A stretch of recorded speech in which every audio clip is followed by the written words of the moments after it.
Let's listen in to what she has to say. You know what I love best about Kamala Harris? Kamala Harris can't be bought, and she can't be bossed around. Now, I first met Kamala in the aftermath of the 2008 financial crash.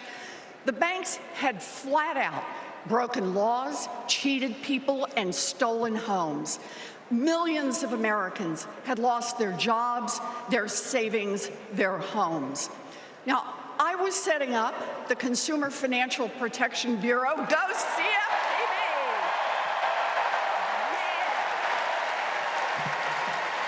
Kamala was protecting families as California's Attorney General.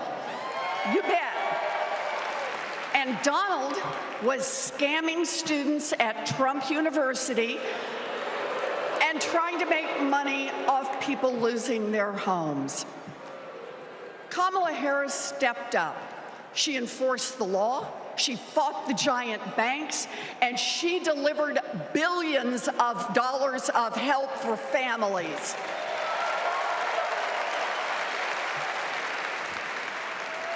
And that is the difference between a criminal and a prosecutor.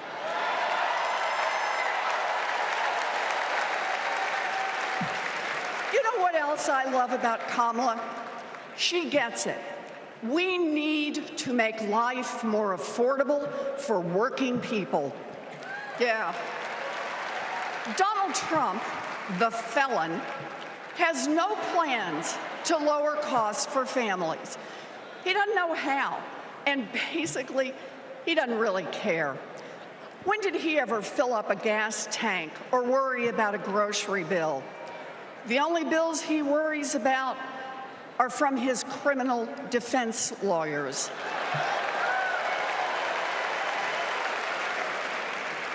But Kamala, she cares deep down, and she will take on the giant corporations that are squeezing American families. In fact, it's something she's done before. During the California wildfires, she went after the price gougers. During the pandemic, we worked together in the Senate to stop price gouging. And as president, she will lower costs for your family. She'll take on the Wall Street firms that buy up millions of houses and apartments and then jack up the rent. She'll take on drug companies that charge an arm and a leg for prescriptions.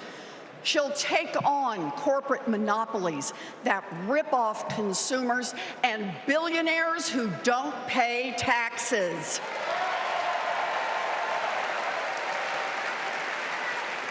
And she'll take on right-wing extremists who think they should decide who has access to abortion or IVF. Kamala will protect abortion rights nationwide.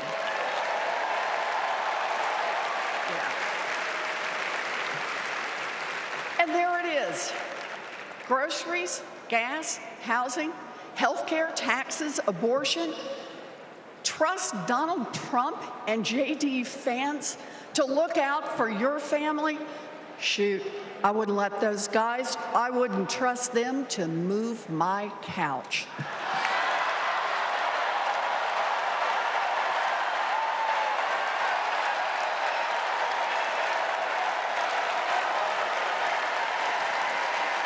We need Kamala Harris. This election is about your family and your future. I've seen Kamala Harris fight. I've seen her win. And when it comes to our families and our futures, Kamala Harris is someone we can trust. So here it is, with joy in our hearts. Let's elect Kamala Harris, the next President of the United States. Thank you. Good evening. I stand before you as the president of National Action Network. We do not endorse candidates, but we report where candidates stand on criminal justice, economic empowerment, health equity, and other issues. On one side of this race is Donald Trump, a fellow New Yorker I've known for 40 years. Only once in that time, did he take a position on racial issues. He spent a small fortune on full-page ads calling for the execution of 5 innocent young teenagers. Well, I'm going to bring them out in a minute, and you'll hear from them tonight. Because they were not executed, they're here to continue to fight.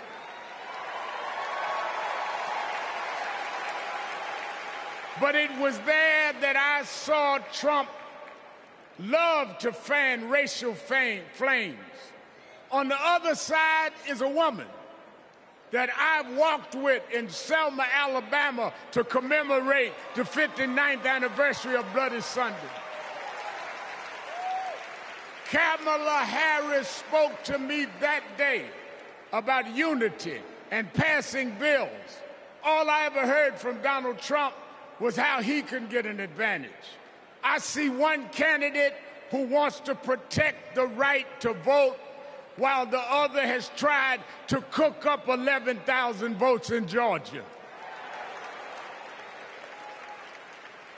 I see a candidate who, with Joe Biden, brought leaders to the White House to confront violent hatred, running against a man who said neo-Nazis in Charlottesville were fine people. I see a candidate who has sought to reform and uphold the law, and a man who wrongly assumes his mugshot appeals to black Americans. I worked with Kamala Harris. In every job she's had, she has consistently committed to making government work for those of us who've been disadvantaged. All Donald Trump has been consistent about is making himself richer and sowing division to get that done. This man sat right here in Chicago a few weeks ago, refusing to apologize for claims that migrants were taking black jobs. Well, in November, we're going to show him when blacks do their job.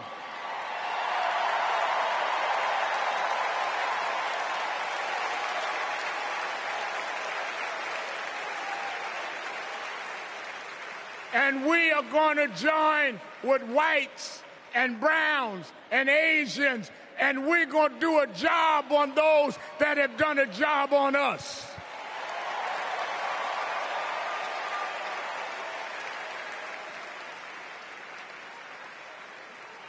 Tonight, we are going to realize Shirley Chisholm's dream.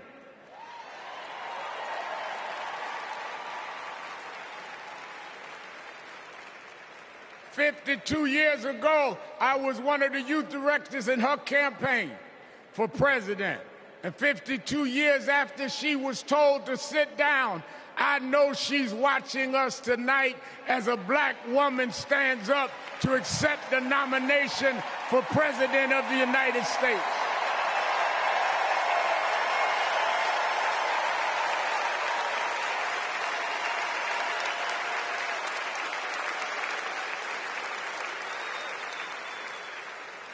We have fought too hard for women to be told to get out of the kitchen. We are now on our way to the Oval Office. We won't go back.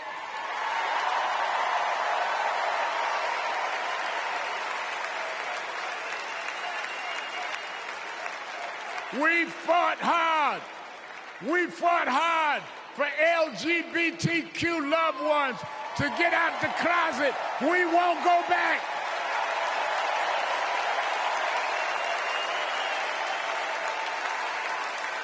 We fought hard for the right to choose, the right to education.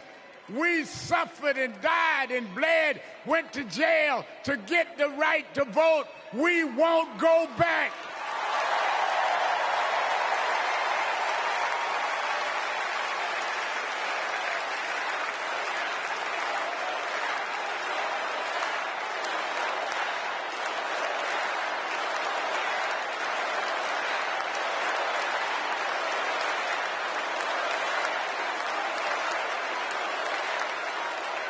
So we must be committed, no matter how the Supreme Court tries to roll back on civil rights, no matter what the amount of money they have. We are here because others fought and suffered for us, and we vowed tonight we won't go back.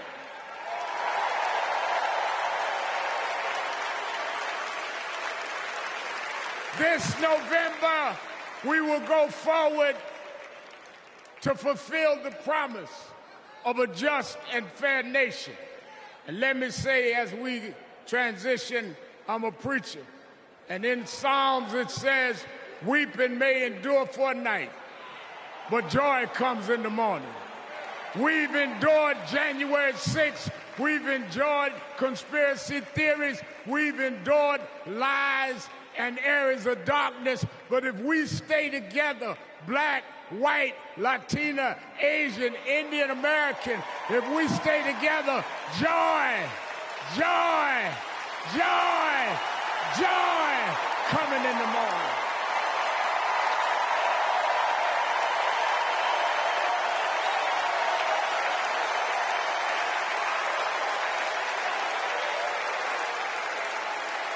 I want to now, since I was a teenager, I was mentored by Reverend Jesse Jackson.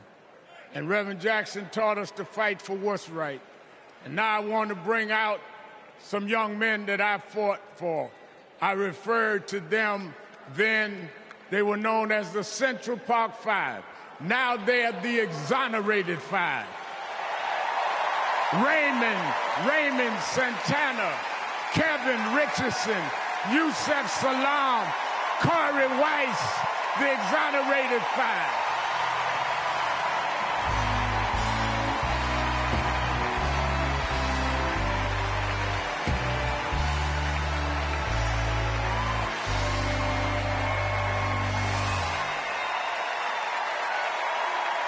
We won't go back.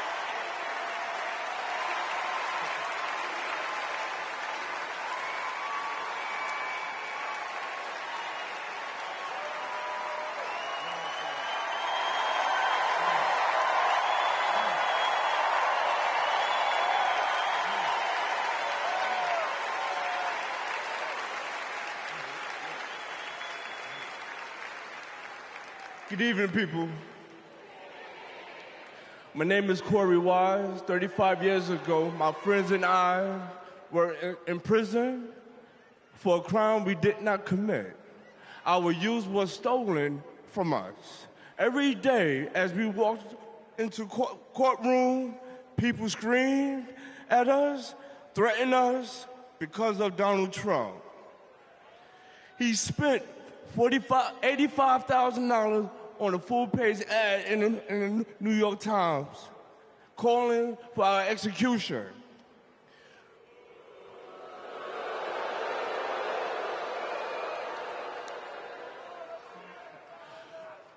We were innocent kids, but we served a total of 41 years in prison.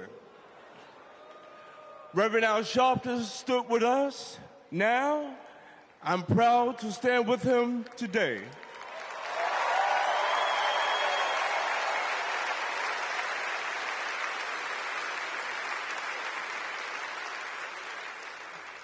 Vice President Kamala Harris has also worked to make things fairer. I know she will do the same as president. Now, approve that message.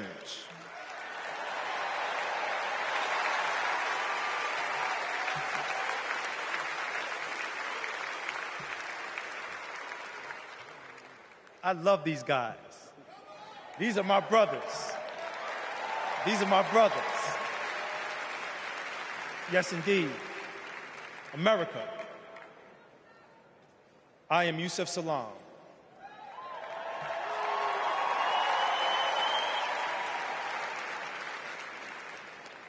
A New York City councilman representing my hometown of Harlem. That's right.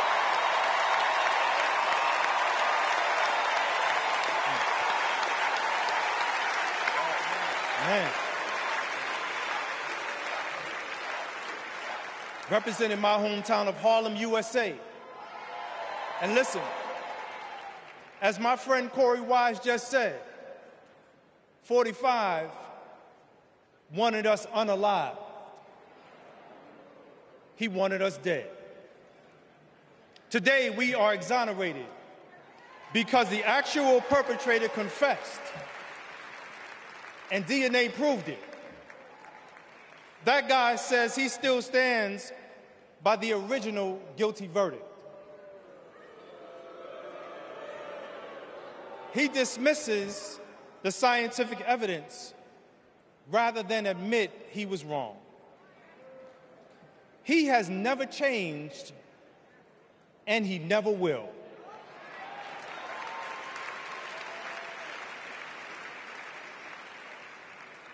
That man thinks that hate is the animating force in America. It is not. We have the constitutional right to vote. In fact, it is a human right. So let us use it. I want you to walk with us. I want you to march with us. I want you to vote with us.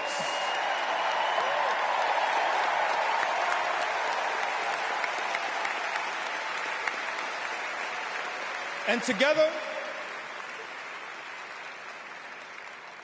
and let me tell you, this is going to be so beautiful. And together, on November 5th, we will usher in Kamala Harris and Tim Walz into the White House.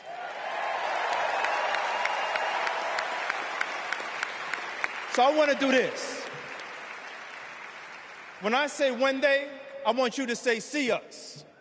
One day, see us. One day, see us.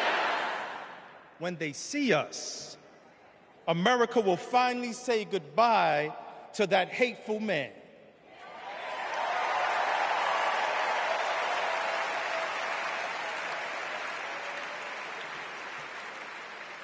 We will say what I have said after 7 long years of wrongful incarceration. Free at last. Free at last. Free at last. Thank God Almighty, we are free at last. God bless you, and God bless the United States of America.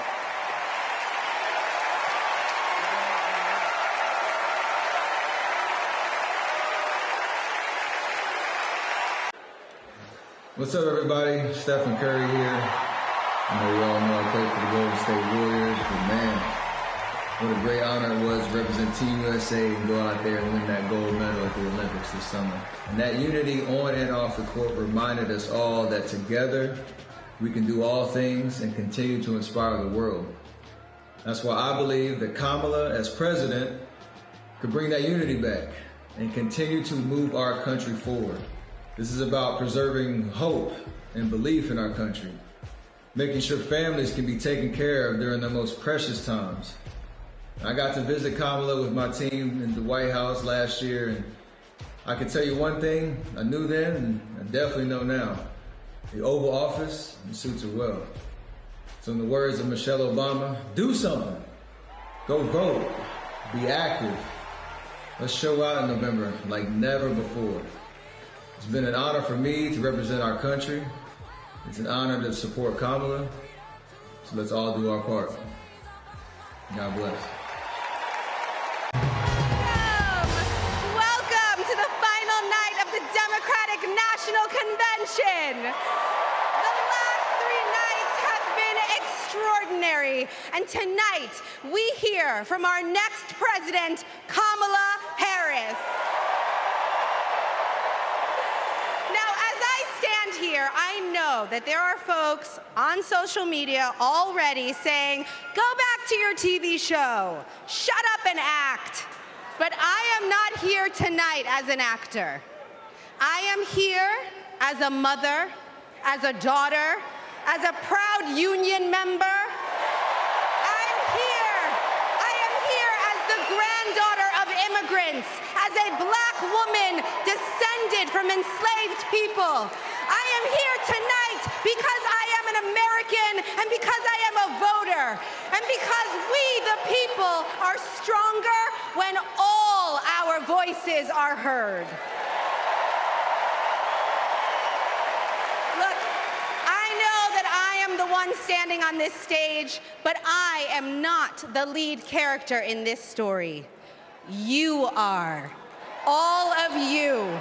You are the messengers. You are the fixers. Dare I say it, you are the Olivia Popes. You are the superheroes saving this democracy. It is you, not me, who have the greatest power to convince your loved ones to vote.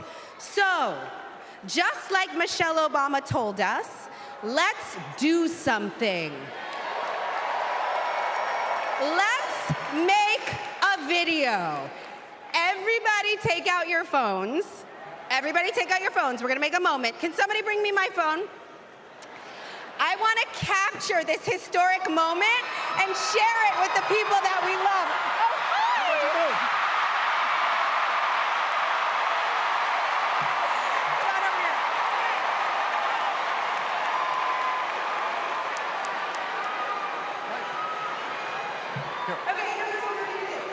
Take this video, guys. We're all going to take it together. We're going to post it to social media, text your friends, send this message out into the world. When I say when we fight, you're going to say? Are you ready? Okay, let's record. We're recording. You ready, Tony? Yep, I'm ready. Okay, ready? When we fight, when we fight, when we fight,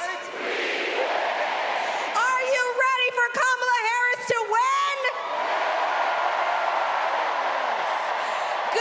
Because when Kamala wins, America wins. We did it! We did it, Joe. Thank you, Tony. I don't get to stay? No, you gotta go. Bye, everybody. Tony Goldwyn, ladies and gentlemen. Okay, so listen. It's come to my attention that there are some folks who struggle or pretend to struggle with the proper pronunciation of our future president's name. So, hear me out. Confusion is understandable. Disrespect is not. So tonight, we are going to help everyone get it right. Here to help me are some very special guests.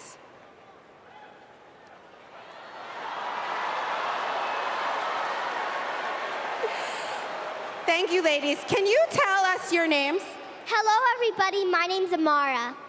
And my name is Leela, her little sister. And what are you here to do? To teach you how to say your auntie's name. Okay. So how do you pronounce it?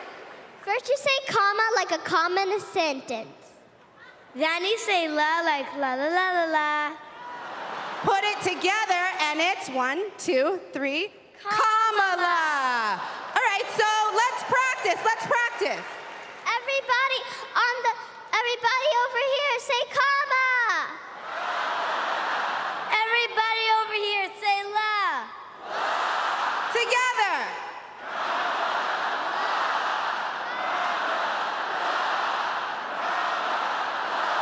For president.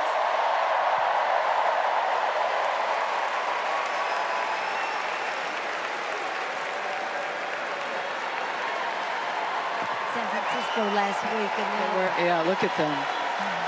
Georgia Representative Lucy McBath is speaking next. Her son was shot and killed 12 years ago while sitting in the back seat of a friend's car.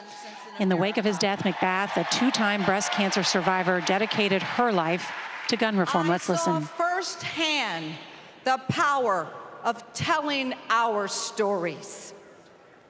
You just heard mine, but there are many more to tell.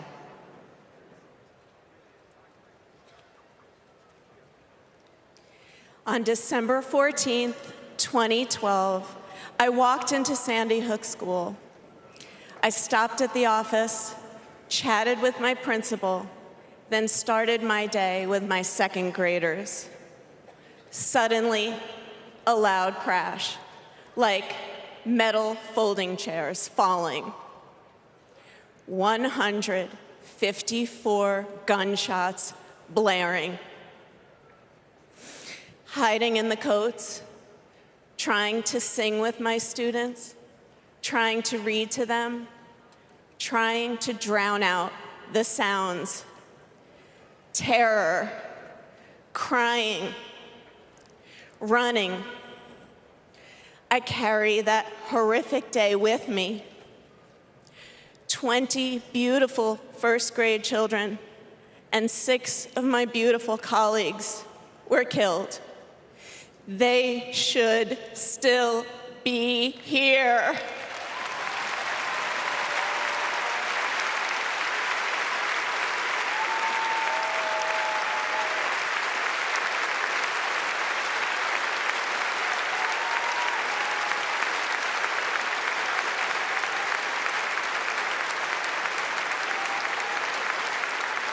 It's 10:30 a.m. at Robb Elementary in Uvalde. The school is recognizing my 10-year-old daughter, Lexi, for receiving all A's. She receives a Good Citizen Award, and we pose for photos. She wears a St. Mary's sweatshirt and a smile that lights up the room. 30 minutes later, a gunman murders her, 18 classmates, and 2 teachers. We are taken to a private room where police tell us she isn't coming home. Uvalde is national news. Parents everywhere reach for their children. I reach out for the daughter I will never hold again.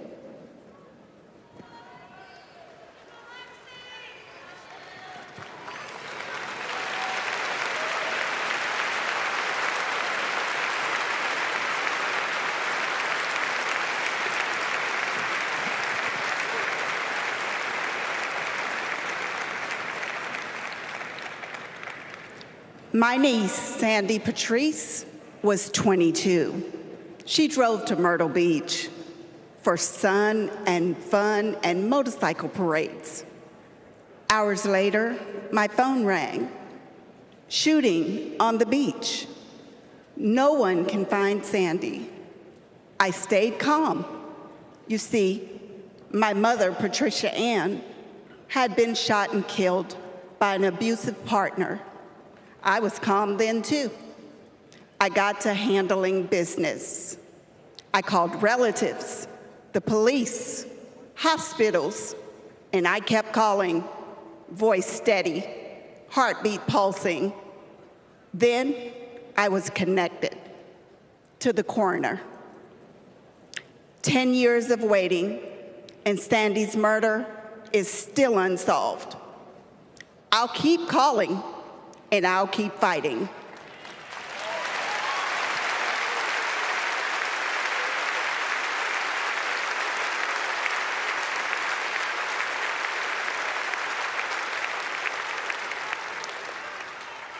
I was in high school when my classmate got shot.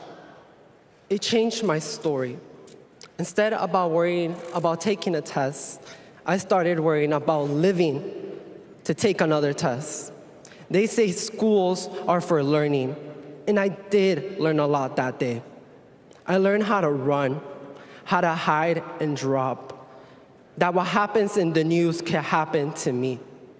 But I learned something else too, that we can write and must write a new story if we choose to.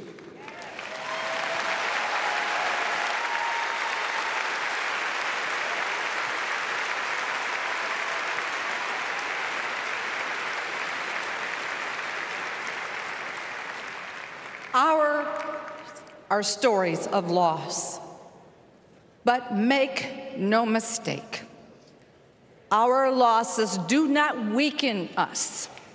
They strengthen our resolve.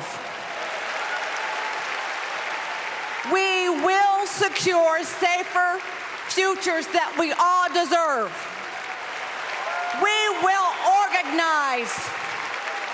We will advocate. We will run for office.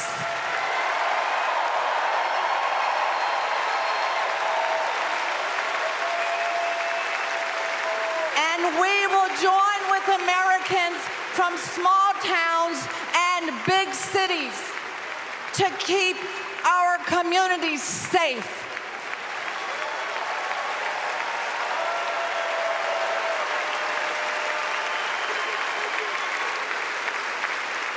And we will elect leaders like Kamala Harris,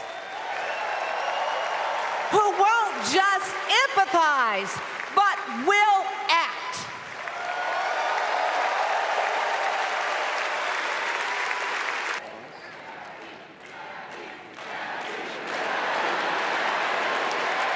Hello, fellow Americans! I'm Gabby Giffords. I was born in the great state of Arizona! I was born with grit. I grew up racing motorcycles, mucking stalls, and exploring the beautiful desert. I fell for an astronaut.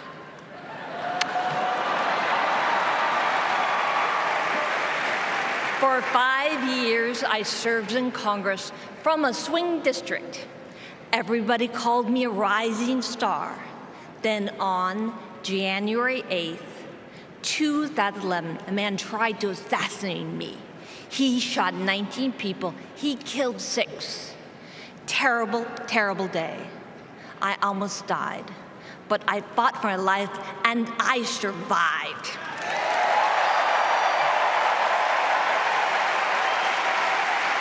I learned to walk again, one step at a time. I learned to talk again, one word at a time. So many people helped me as I worked hard to recover, including a decent man for Delaware who always checked in. He still does. Thank you, Joe Biden. Thank you for everything. Joe is a great president. My friend Kamala will be a great president. She is tough. She has grit. Kamala can beat the gun lobby. She can fight gun trafficking. Kamala stood up to Wall Street and the drug company. She will protect abortion access. She will defend our freedom. She saved lives. Join me in voting for Kamala Harris. Bravo! Thank you.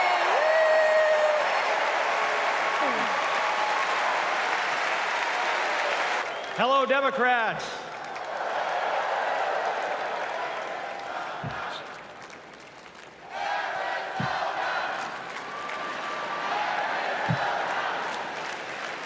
So, President Obama had to follow Michelle. I had to follow Gabby and Pink. Gabby amazes me every single day.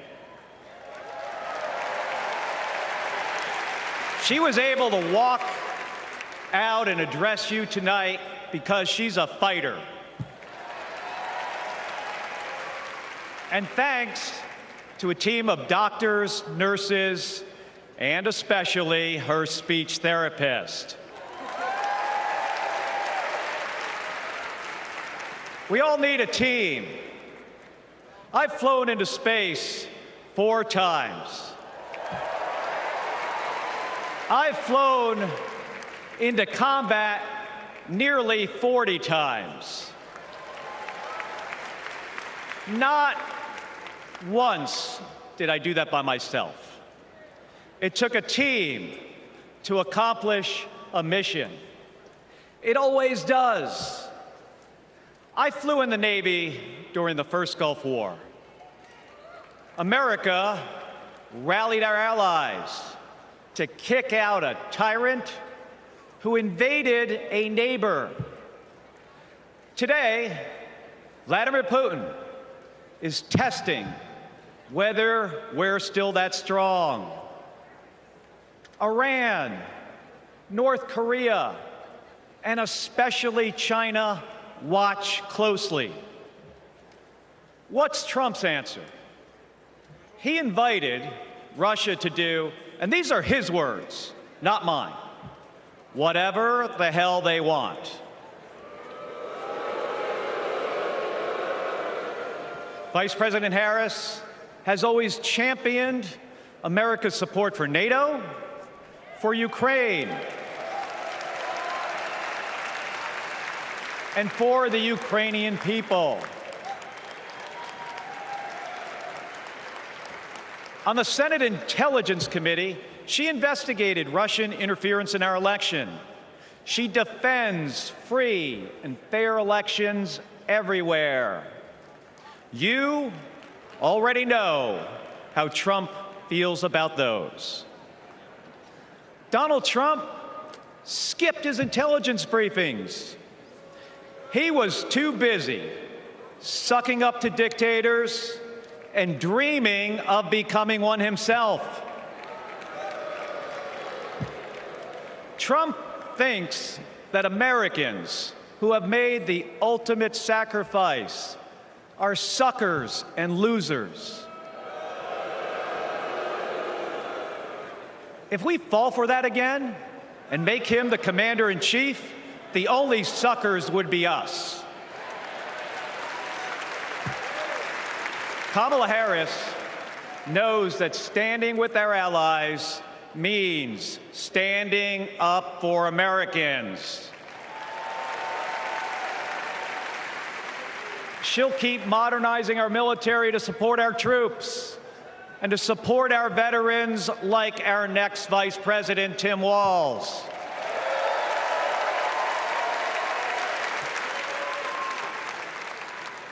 The world laughs at Trump, literally. But folks, it is not funny. When he was president, that meant the world was laughing at us.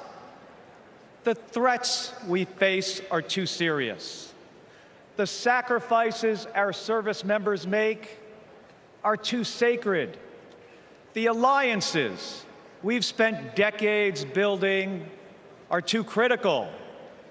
That's what's at stake now. And the choice isn't even close. But in Arizona and nationwide, this election will be.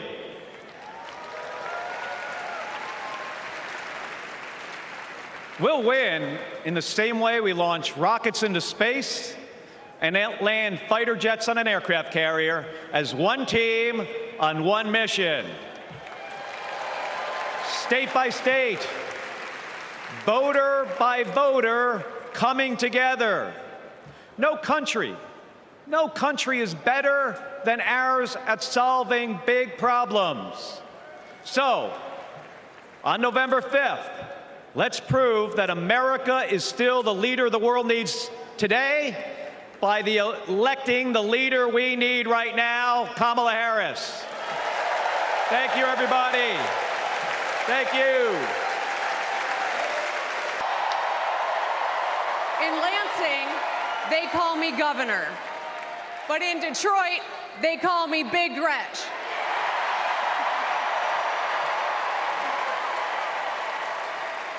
Donald Trump called me that woman from Michigan as an insult.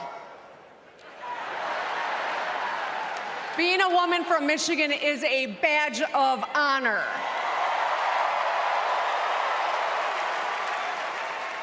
Like women across America, we just GSD.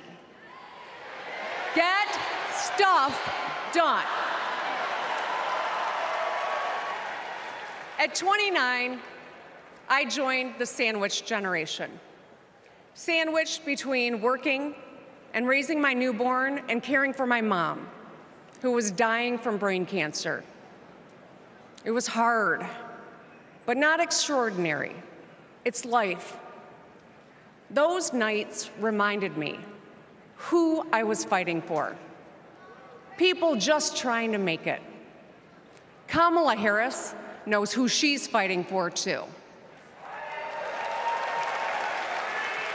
She took care of her mom, who also battled cancer. As president, she'll fight to lower the cost of health care and elder care for every family. She's lived a life like ours. She knows us. Donald Trump doesn't know you at all. You think he understands that when your car breaks down, you can't get to work? No. His first word was probably chauffeur. You think he's ever had to take items out of the cart before checking out? Hell, you think he's ever been to a grocery store? That's what the chauffeur is for. But Kamala Harris, she gets us. She sees us. She is us.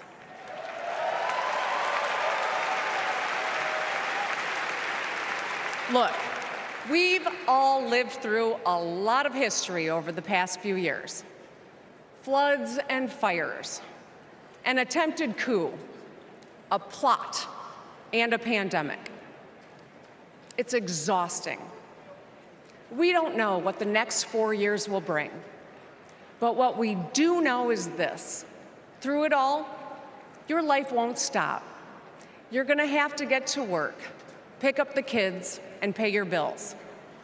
And then one day, when you're just trying to get everyone out the door, a news alert goes off. Something happened. Something hit the fan. You'll ask, is my family going to be okay? And then you'll ask, who the hell is in charge? What if it's him? What if it's that man from Mar-a-Lago?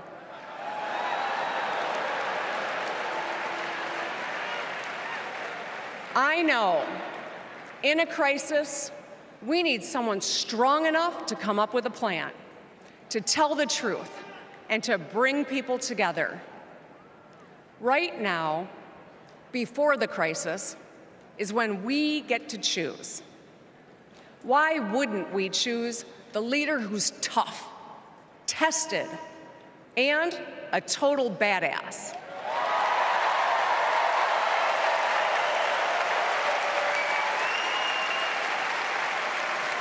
I know who I want as our commander-in-chief. America, let's choose Kamala Harris.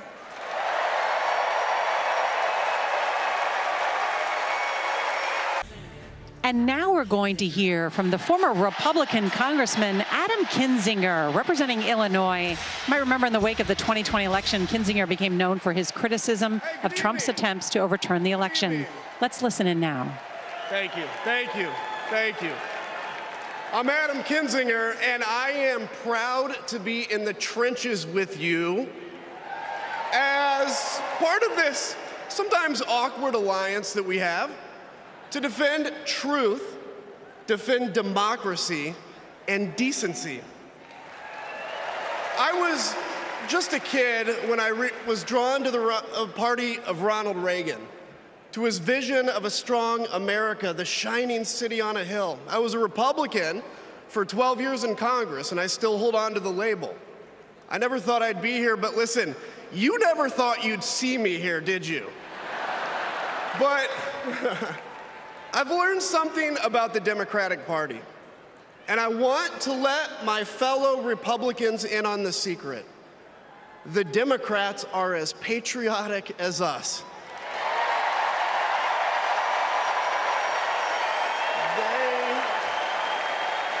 They love this country just as much as we do.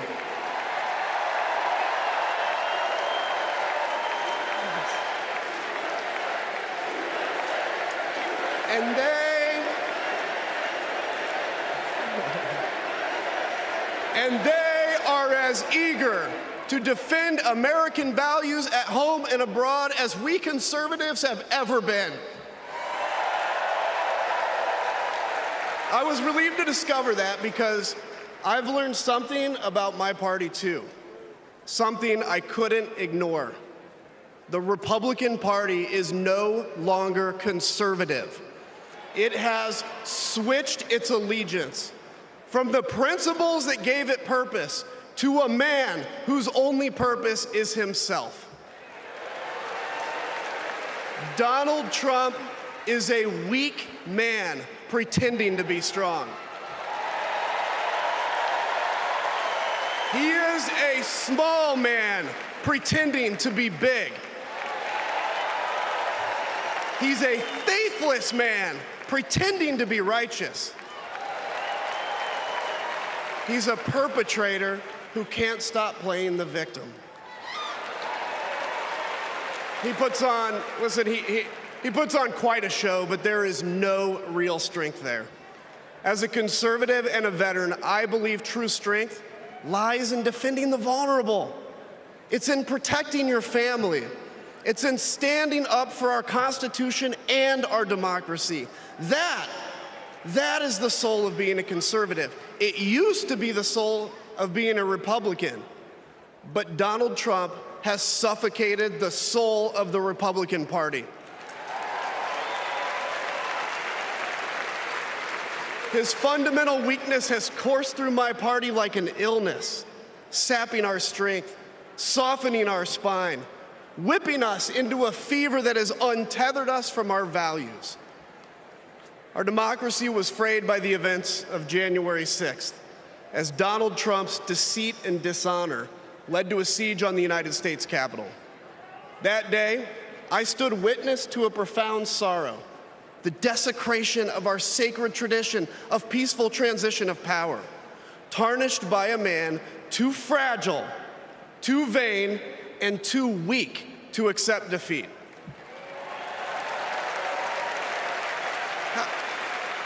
How can a party claim to be patriotic if it idolizes a man who tried to overthrow a free and fair election?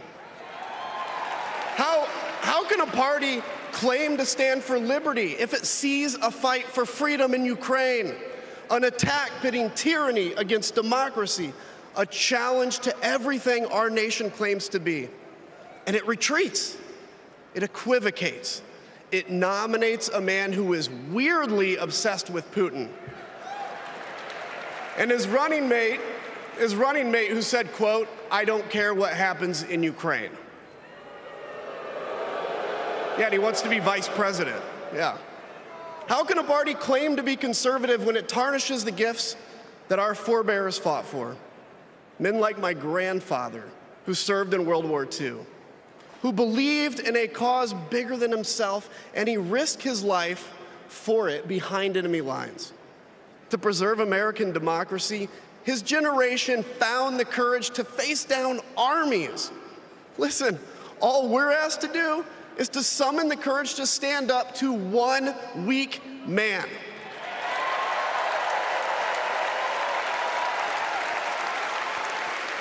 Some have questioned why I've taken the stand I have.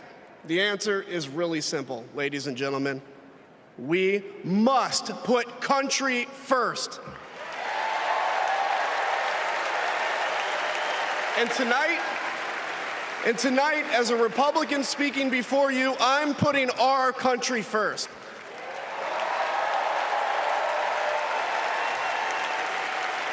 Because the fact is, I do belong here. I know Kamala Harris shares my allegiance to the rule of law, the Constitution, and democracy. and she is dedicated to upholding all three in service to our country. Whatever policies we disagree on pale in comparison with those fundamental matters of principle, of decency, and of fidelity to this nation.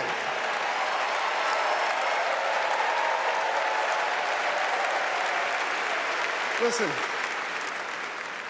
to my fellow Republicans, if you still pledge allegiance to those principles, I suspect you belong here too. Because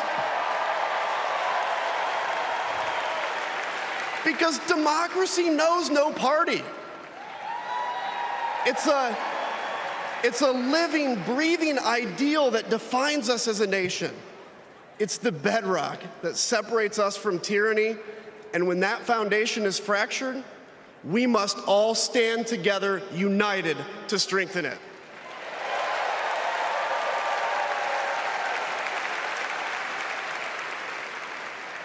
If you think those principles are worth defending, then I urge you, make the right choice. Vote for our bedrock values, and vote for Kamala Harris. God bless you. Hello, Chicago. In 1958, a 19-year-old from India left the only country she'd ever known to chart her own path in America. She came here to pursue an education, but she stayed here to build a life. Her name was Dr. Kamala Gopalan Harris.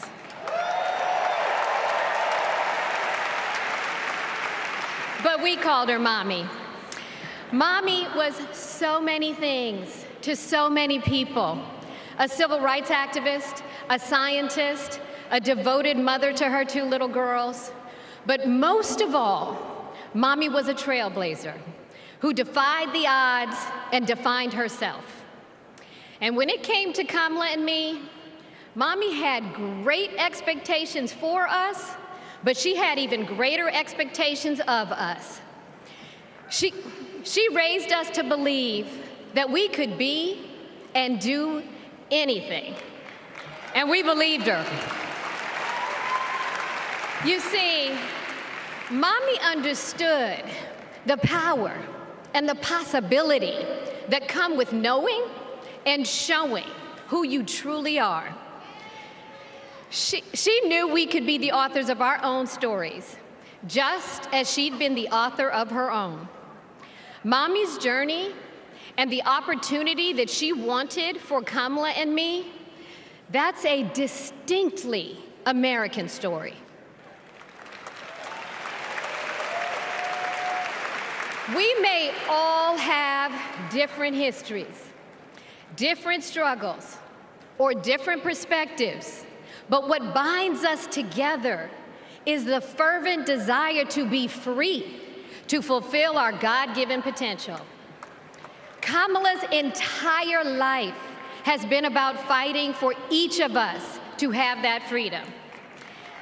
And like so many Americans, Kamala knows what it's like to be underestimated and be counted out. She knows what it's like to be the underdog and yet still beat the odds. And now, she has created so much electricity, so much optimism, so much joy throughout the nation, and it is why we need her leadership in this historic moment.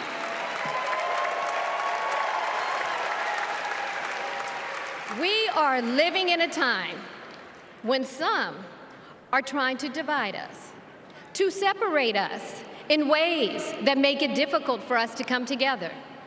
Well, look, my sister rejects that view. Where others push darkness, Kamala sees promise. Where others feel detachment, Kamala fosters connection. Where others want to drag us back to the past, my sister says, hold up now, we are not going back.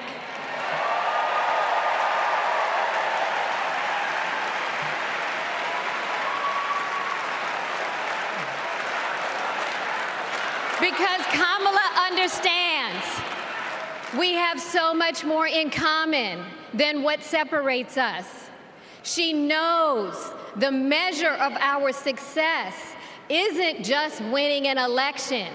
It's about who we bring along and lift up in the process.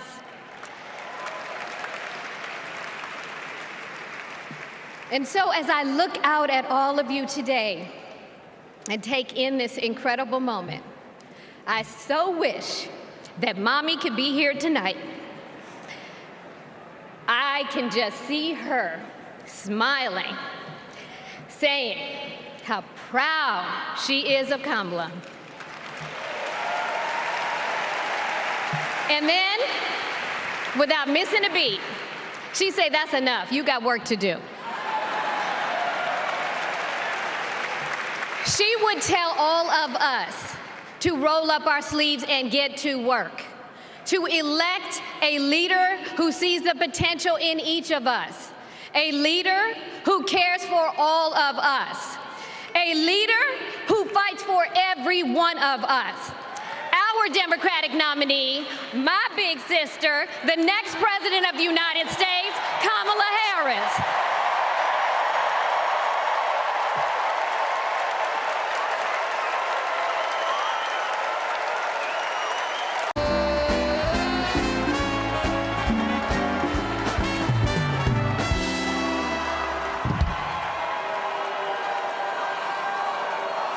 Hello, America.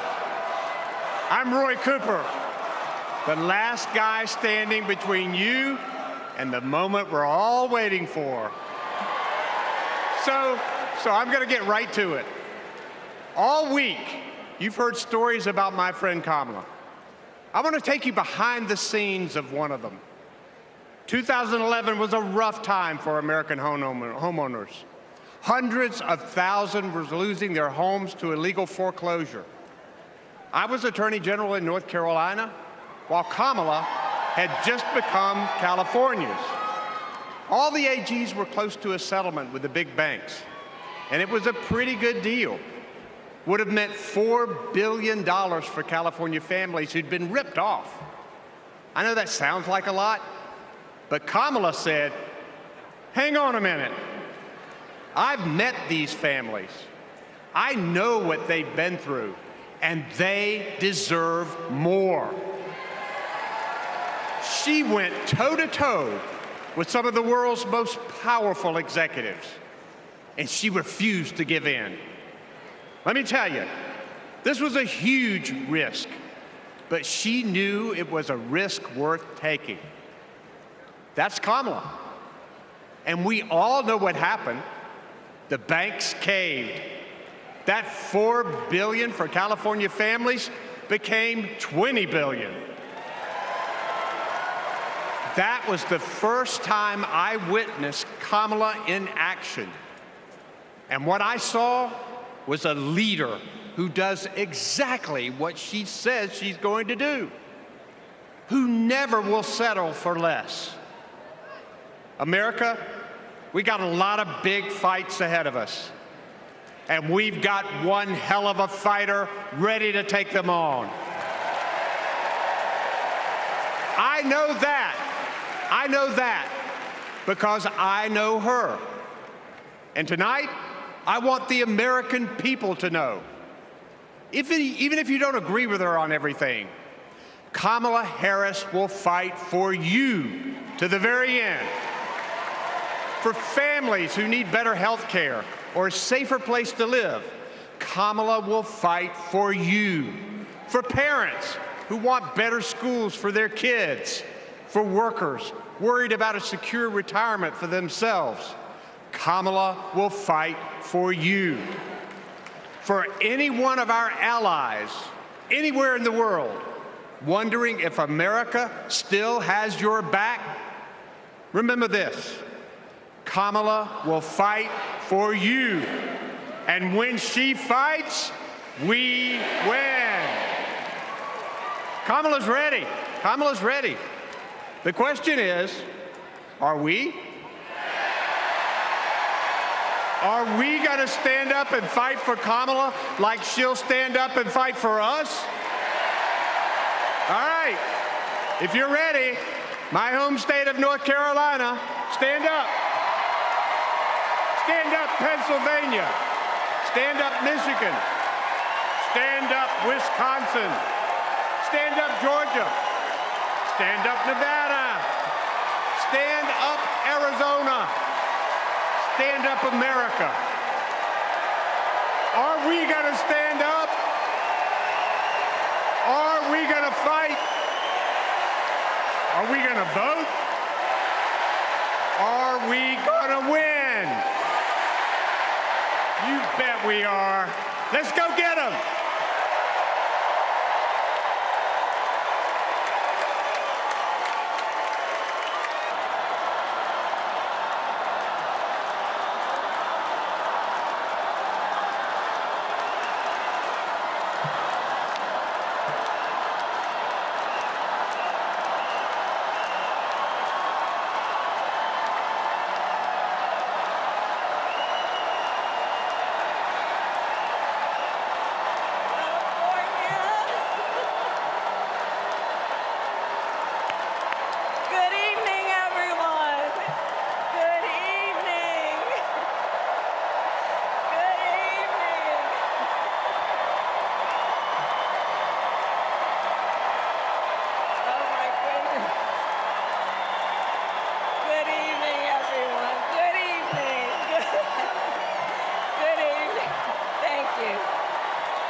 Thank you, everyone. Thank you, everyone. Thank you. Okay, let's get to business. Let's get to business.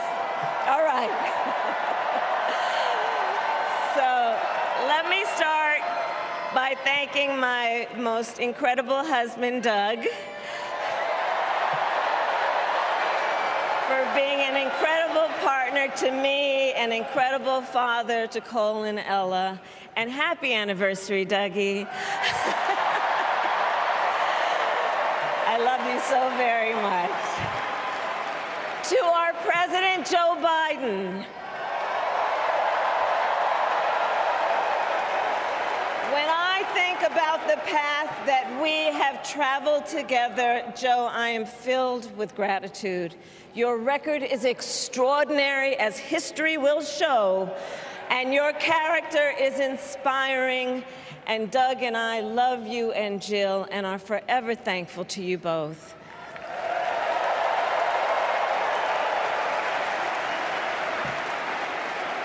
And to Coach Tim Walz,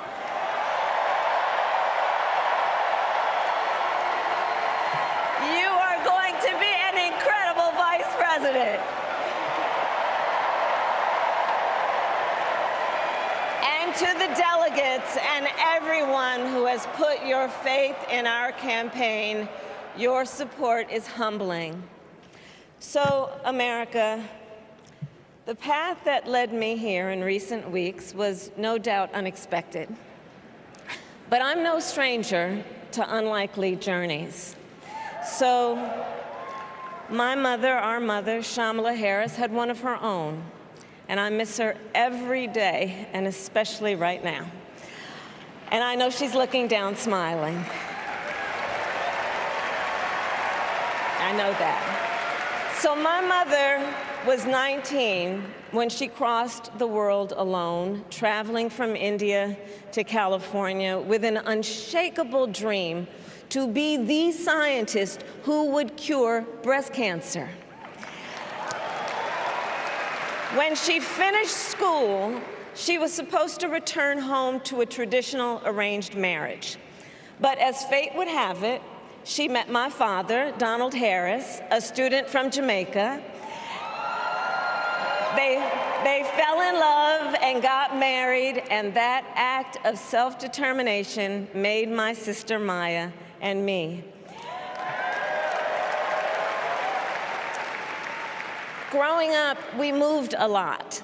I will always remember that big Mayflower truck packed with all our belongings, ready to go to Illinois, to Wisconsin,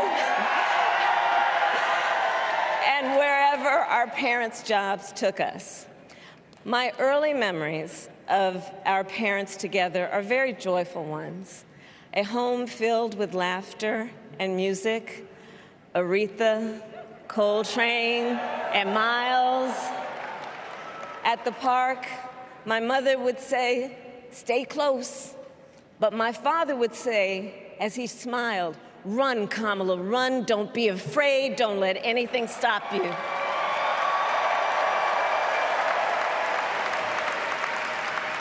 From my earliest years, he taught me to be fearless. But the harmony between my parents did not last. When I was in elementary school, they split up. And it was mostly my mother who raised us. Before she could finally afford to buy a home, she rented a small apartment in the East Bay. In the Bay,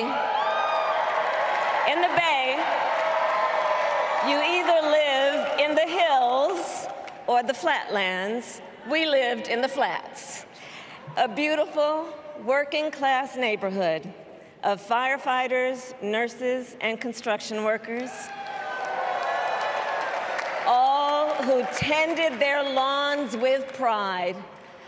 My mother, she worked long hours, and like many working parents, she leaned on a trusted circle to help raise us.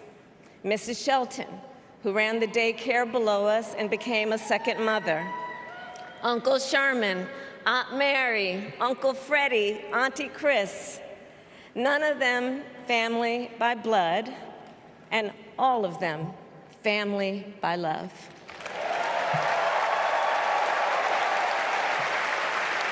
Family who taught us how to make gumbo, how to play chess, and sometimes even let us win. Family who loved us, believed in us, and told us we could be anything and do anything.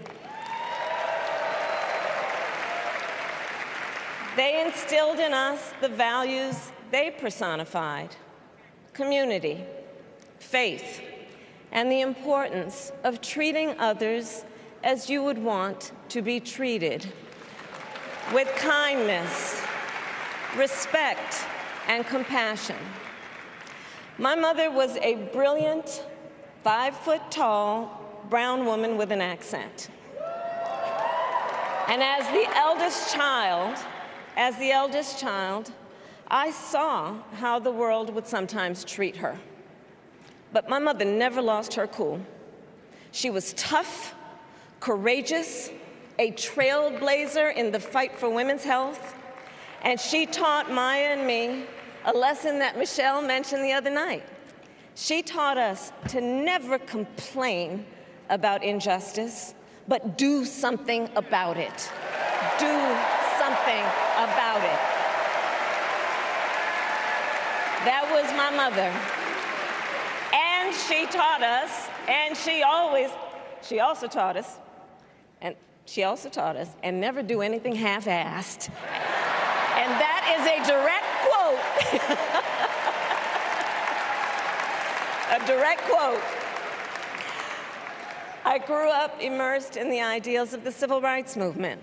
My parents had met at a civil rights gathering, and they made sure that we learned about civil rights leaders, including the lawyers like Thurgood Marshall and Constance Baker Motley.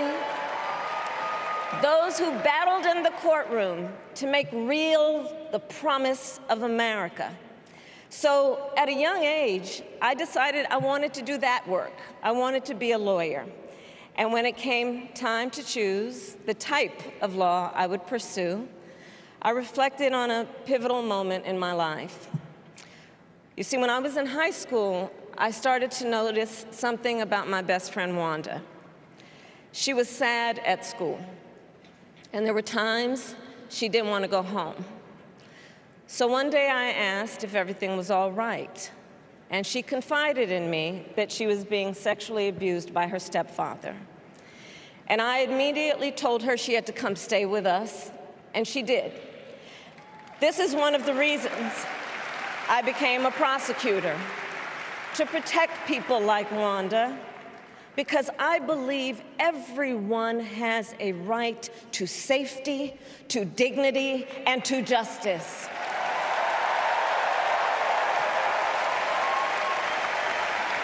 As a prosecutor, when I had a case, I charged it not in the name of the victim, but in the name of the people. For a simple reason. In our system of justice, a harm against any one of us is a harm against all of us.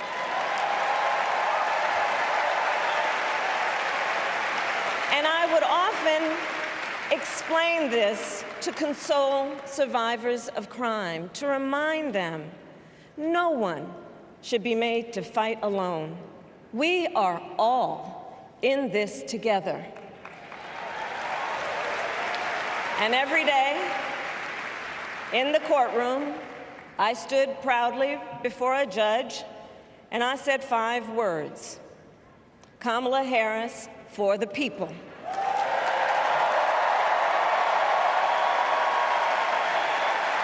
And to be clear, my entire career, I've only had one client, the people. And so, on behalf of the people, on behalf of every American, regardless of party, race, gender, or the language your grandmother speaks, on behalf of my mother and everyone who has ever set out on their own unlikely journey, on behalf of Americans like the people I grew up with, people who work hard, chase their dreams, and look out for one another, on behalf of everyone whose story could only be written in the greatest nation on earth, I accept your nomination to be President of the United States of America.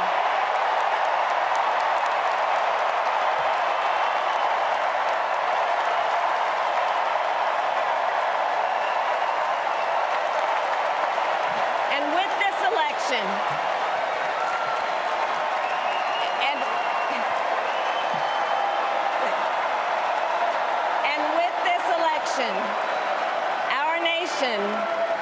our nation with this election has a precious, fleeting opportunity to move past the bitterness, cynicism, and divisive battles of the past, a chance to chart a new way forward. Not as members of any one party or faction, but as Americans. And let me say, I know there are people of various political views watching tonight, and I want you to know, I promise to be a president for all Americans.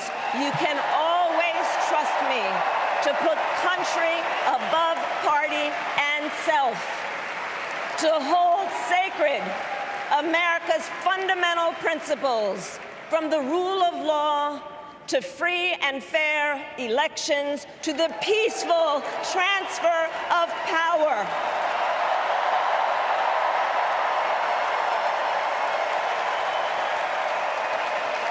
I will be a president who unites us around our highest aspirations, a president who leads and listens, who is realistic, practical, and has common sense, and always fights for the American people. From the courthouse to the White House, that has been my life's work.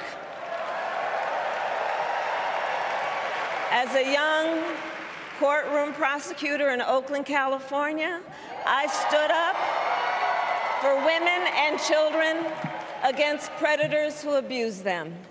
As Attorney General of California, I took on the big banks, delivered $20 billion for middle-class families who faced foreclosure, and helped pass a homeowner Bill of Rights, one of the first of its kind in the nation. I stood up for veterans and students being scammed by big for-profit colleges, for workers who are being cheated out of their wages, the wages they were due, for seniors facing elder abuse. I fought against the cartels who traffic in guns and drugs and human beings, who threaten the security of our border and the safety of our communities. And I will tell you, these fights were not easy. And neither were the elections that put me in those offices. We were underestimated at practically every turn. But we never gave up, because the future is always worth fighting for. And that's the fight we are in right now, a fight for America's future.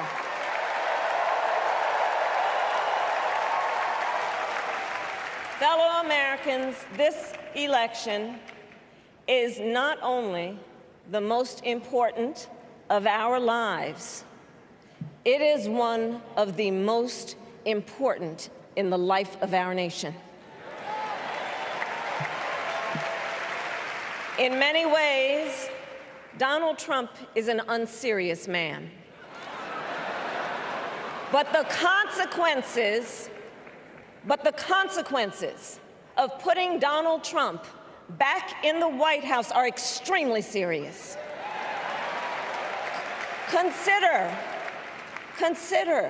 not only the chaos and calamity when he was in office, but also the gravity of what has happened since he lost the last election. Donald Trump tried to throw away your votes. When he failed, he sent an armed mob to the United States Capitol, where they assaulted law enforcement officers. When politicians in his own party begged him to call off the mob and send help, he did the opposite. He fanned the flames. And now, for an entirely different set of crimes, he was found guilty of fraud by a jury of everyday Americans, and separately found liable for committing sexual abuse. And consider what he intends to do if we give him power again. Consider his explicit intent to set free violent extremists who assaulted those law enforcement officers at the Capitol. His explicit intent to jail journalists, political opponents, and anyone he sees as the enemy. His explicit intent to deploy our active duty military against our own citizens. Consider the power he will have, especially after the United States Supreme Court just ruled that he would be immune from criminal prosecution. Just imagine imagine Donald Trump with no guardrails, and how he would use the immense powers of the presidency of the United States, not to improve your life, not to strengthen our national security, but to serve the only client he has ever had, himself.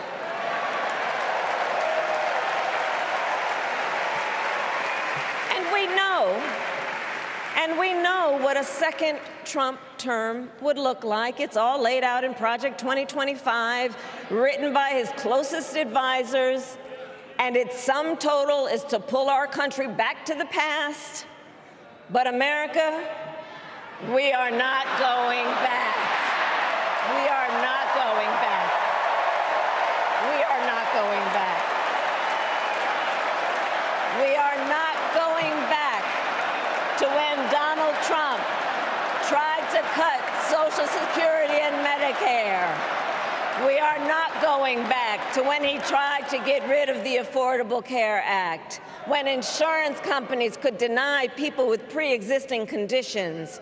We are not going to let him eliminate the Department of Education that funds our public schools.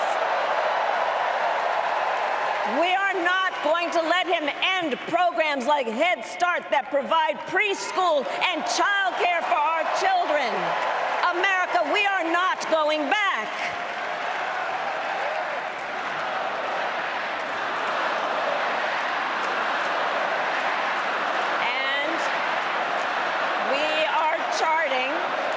And we are charting a new way forward.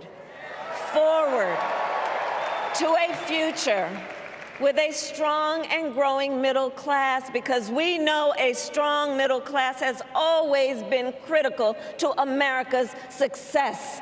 And building that middle class will be a defining goal of my presidency.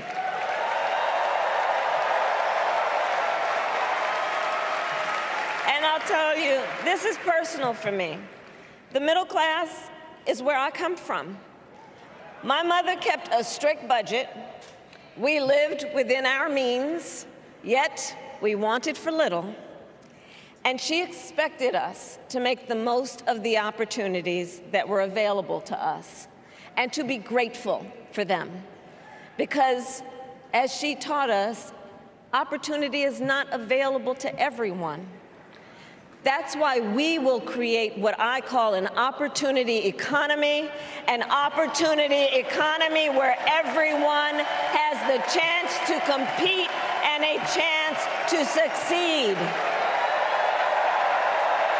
Whether you live in a rural area, small town, or big city. And as president, I will bring together labor and workers and small business owners and entrepreneurs and American companies to create jobs, to grow our economy, and to lower the cost of everyday needs like health care and housing and groceries. We will provide access to capital for small business owners and entrepreneurs and founders. And we will end America's housing shortage and protect Social Security and Medicare. Now compare that to Donald Trump, because I think everyone here knows he doesn't actually fight for the middle class. He doesn't actually fight for the middle class. Instead, he fights for himself and his billionaire friends. And he will give them another round of tax breaks that will add up to $5 trillion to the national debt. And all the while, he intends to enact what in effect is a national sales tax, call it a Trump tax, that would raise prices on middle-class families by almost $4,000 a year. Well, instead of a Trump tax hike, we will pass a middle-class tax cut that will benefit more than 100 million Americans.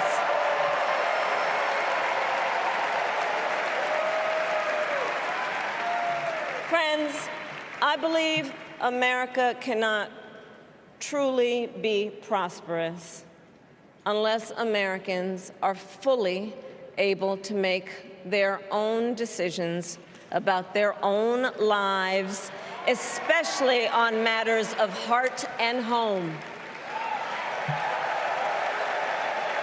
But tonight, in America, too many women are not able to make those decisions.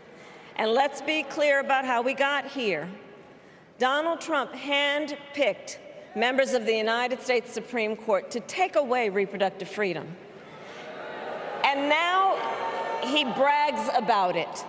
In his words, quote, "I did it and I'm proud to have done it," end quote.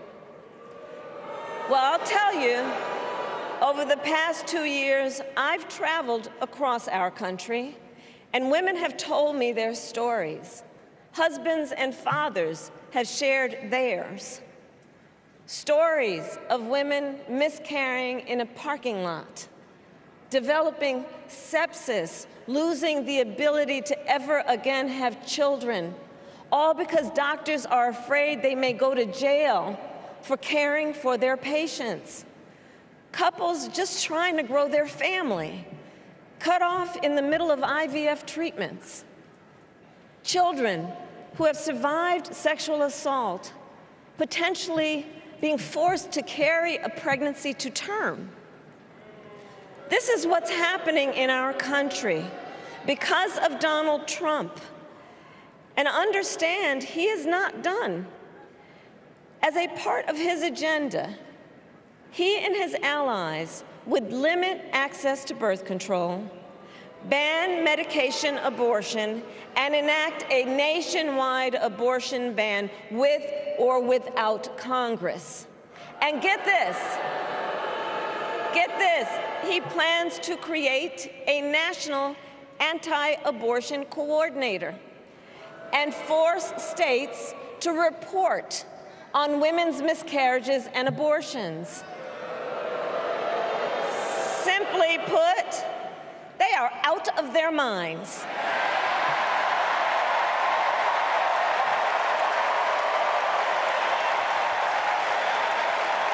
And one must ask, why exactly is it that they don't trust women? Well, we trust women. We trust women. And when Congress passes a bill to restore reproductive freedom, as President of the United States, I will proudly sign it into law.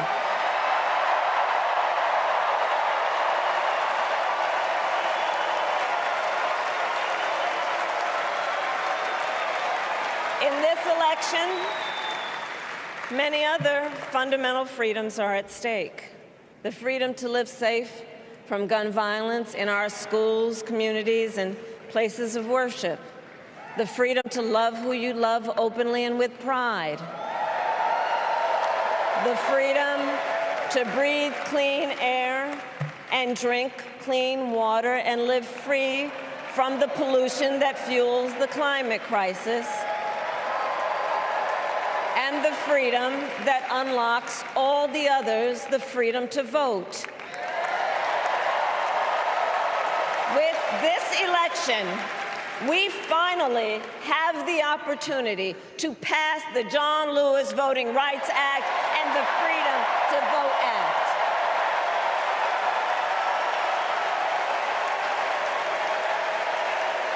And let me be clear. After decades in law enforcement, I know the importance of safety and security, especially at our border. Last year, Joe and I brought together Democrats and conservative Republicans to write the strongest border bill in decades. The Border Patrol endorsed it. But Donald Trump believes a border deal would hurt his campaign. So he ordered his allies in Congress to kill the deal. Well, I refuse to play politics with our security, and here is my pledge to you, as president, I will bring back the bipartisan border security bill that he killed, and I will sign it into law. I know we can live up to our proud heritage as a nation of immigrants and reform our broken immigration system. We can create an earned pathway to citizenship and secure our border.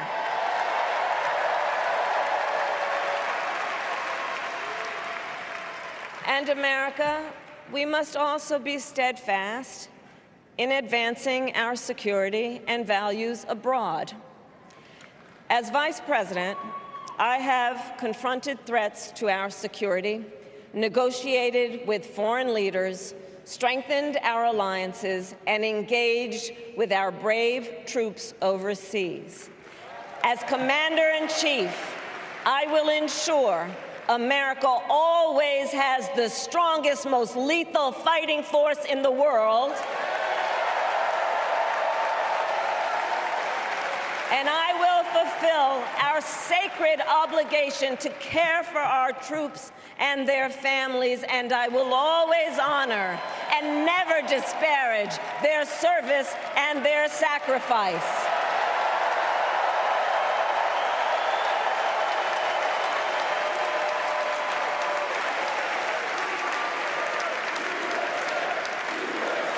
I will make sure that we lead the world into the future on space and artificial intelligence, that America, not China, wins the competition for the 21st century, and that we strengthen, not abdicate, our global leadership.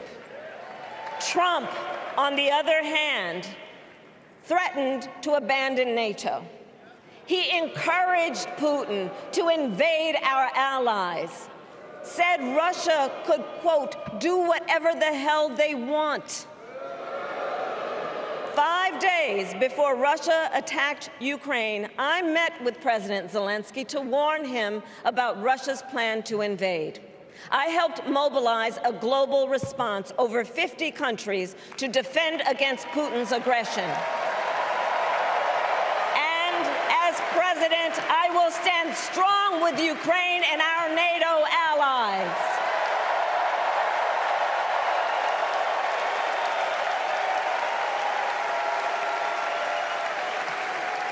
With respect to the war in Gaza, President Biden and I are working around the clock, because now is the time to get a hostage deal and a ceasefire deal done.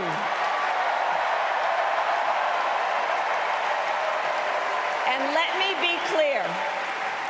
me be clear, I will always stand up for Israel's right to defend itself, and I will always ensure Israel has the ability to defend itself, because the people of Israel must never again face the horror that a terrorist organization called Hamas caused on October 7, including unspeakable sexual violence and the massacre of young people at a music festival. At the same time, what has happened in Gaza over the past 10 months is devastating. So many innocent lives lost. Desperate, hungry people fleeing for safety over and over again. The scale of suffering is heartbreaking. President Biden and I are working to end this war such that Israel is secure, the hostages are released, the suffering in Gaza ends, and the Palestinian people can realize their right to dignity, security, freedom, and self-determination.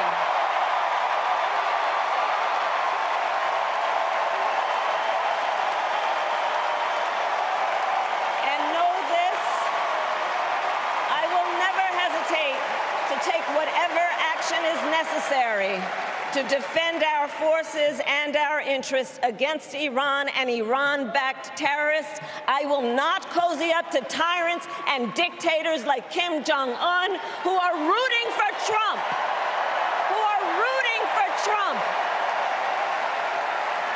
Because, you know, they know he is easy to manipulate with flattery and favors.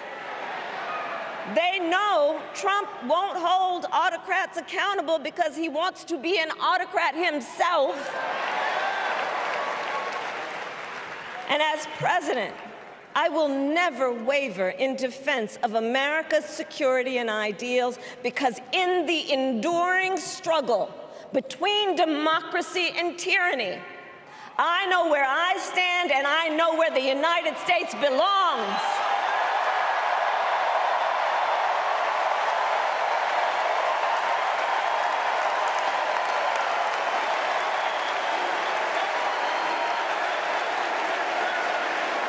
So fellow Americans,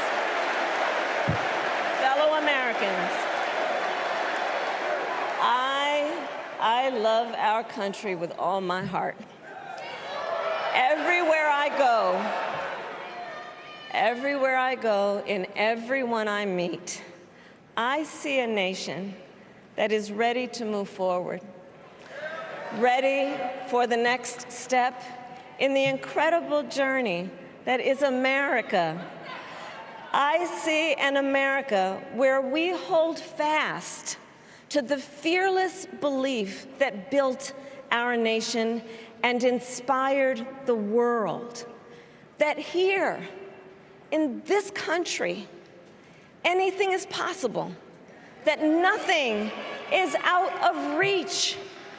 An America where we care for one another, look out for one another, and recognize that we have so much more in common than what separates us.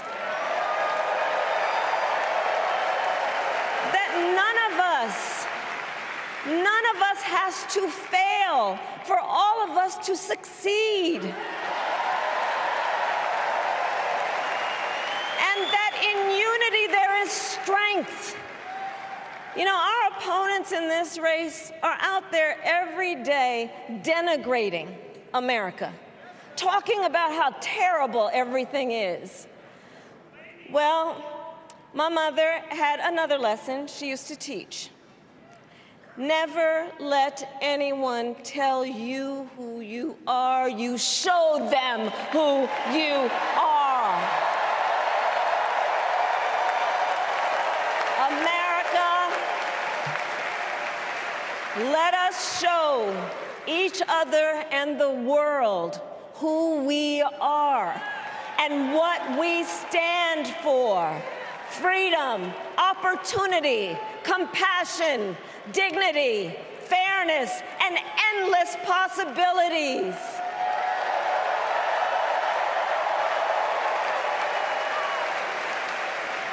We are the heirs to the greatest democracy in the history of the world.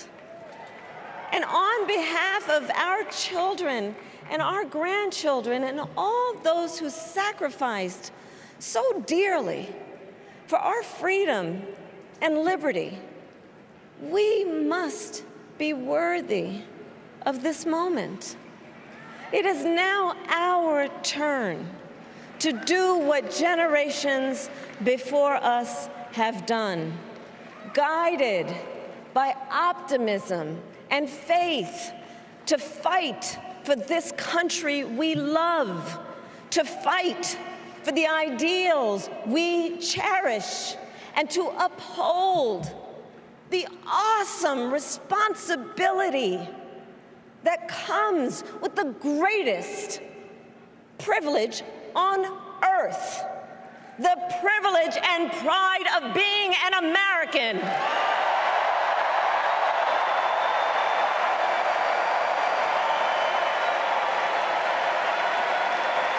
So let's get out there, let's fight for it, let's get out there, let's vote for it, and together let us write the in the most extraordinary story ever told. Thank you. God bless you, and may God bless the United States of America. Thank you all.